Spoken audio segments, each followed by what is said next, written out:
Hi, welcome back to Celebrating Culture. One of the best things about New Orleans is Joan of Arc, the Maid of Orleans. And Joan of Arc now has her own parade, and I'm with Amanda Helm, who's the captain of the Joan of Arc crew. Amanda, welcome to the show. Thank you. So Amanda, how did the idea come about to have a Joan of Arc parade? Amy Kirk DeVoisin is our founder, and she had the idea to do a Joan of Arc parade. She had always been interested in Joan of Arc, and she saw that her birthday falls on January 6th, which is also 12th night, and there wasn't really a whole heck of a lot going on in New Orleans on 12th night. Amy had the idea that there was room there to develop a parade and a celebration around St. Joan of Arc's birthday. And then an additional factor was that this was back in 2008, so it wasn't that long after Katrina, and Joan of Arc is kind of the patron saint of comebacks. France had almost lost the 100 Years' War, and Joan of Arc was a huge influence. The military historians are pretty much dazzled by the degree of this comeback. It's one of the greatest military comebacks in history, and we needed a comeback at that time. So New Orleans was trying to make a comeback, and I think that she became even more of a rallying point than she already had been. What is the connection between Joan of Arc and New Orleans? Joan of Arc was in the 1400s in France. The city that she saved, the key turning point of the war, was the city of Orléans, France. So that is the city after which we were named, and that city was the last French holdout. So most historians would say that had that city been lost, all of France would have become English. Today, she is the patron saint of France. Part of the connection there is a celebration of New Orleans French heritage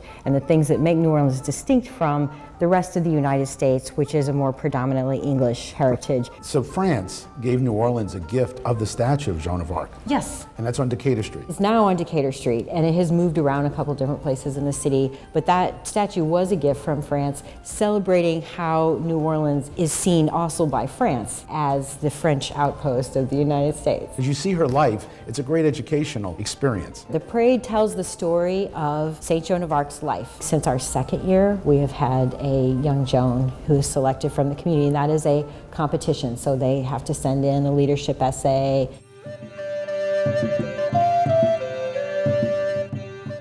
We're here with Joan of Arc on the Joan of Arc Parade. Welcome to the show, and tell us you had a great ride. I had an amazing ride. I mean, I was screaming, I was yelling, the crowd was huge, so many people turned out, my horse was incredible, it was so much fun, it was great. Now, I understand you speak French too. Yes, so one of the requirements to be Joan of Arc is the young maid does have to be proficient in French, and the interview was conducted in French for me to receive this position. Did you study about Joan of Arc to get in character? Yeah, my grandma actually writes a blog on patron saints, so to her this was a huge thing, and so she sent me the book. So I have Mark Twain's Joan of Arc, and then I have another Joan of Arc biography, and so I definitely prepared myself for this role. Tell a story. It's really like you learn. You're learning, but also you're celebrating Joan of Arc, and you're celebrating her memory, and in the city that she is our patron saint, and this is her 100th year of canonization. This is her legacy, and this is honoring our French roots. This is honoring our sort of power as New Orleans. It's amazing. It really is, and you Yeah. did a fabulous job. Thank you. Your smile was so big. My ears hurt. I was smiling so hard. I thought they were going to fall off. And what does the future hold for you? I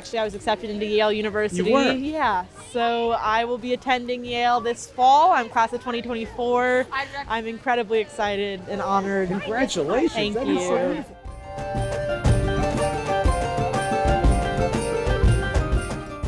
And I'm with Antoinette the Alteriis, who is the co-captain. Yes, there are Amanda- two of us. We couldn't do it by ourselves. Well, welcome to the show. Thank you. And the parade itself tells the story of Joan of Arc. And they start with her being a young girl. They start with her birthday, with the birthday cake, and then in the village of Domremy, where she was raised.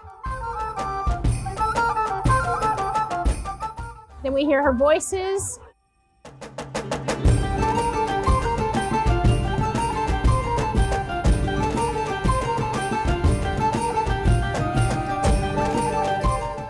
And then we go to the Knights Battalion, where she has a siege on Orleans with our cannon and our rolling wall.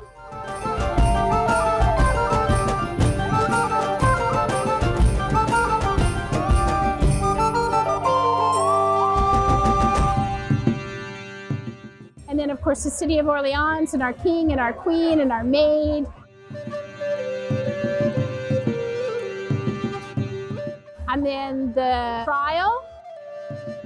We have the wonderful Skins and Bones drumming in that section, and the Heresy, the Flaming Heretic, where she's burned at the stake, and the Mufaladas as Moving Flames. And then we finish up with the Nola Chorus Girls as St. Joan, and this year we added the canonization at the end. But you have your stops. Yes, we stop at the Williams Research Center. The Consulate General did a toast, and then we stop again at the Cathedral for the sword blessing, and the Joan maid gets her sword. And then we stop one more time at the statue for a happy birthday song, and then we stop here at Washington Artillery Park for King Charles to be crowned and for us to declare the opening of Carnival and King Cake celebration. You know, we have people like Doug McCash, who we really respect in the city, who says it's a Pulitzer Prize Worthy parade. I don't know. We're really challenged now how to top that. Antoinette, I want to thank you for being on the show, and let's go get some king cake. Yes.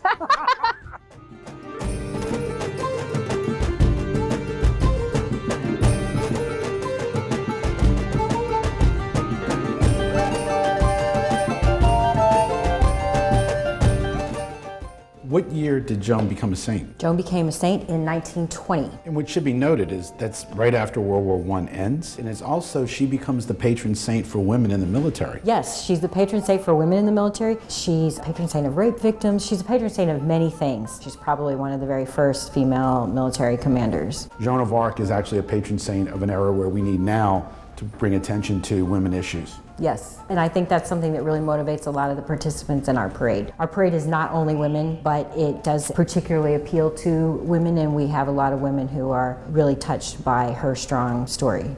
So Amanda, I want to thank you for being on the show. And if someone wants to know how to find more about the crew of Joan of Arc, what's the website? www.joanofarcparade.org. And stay tuned, we'll be right back with more of Celebrating Culture.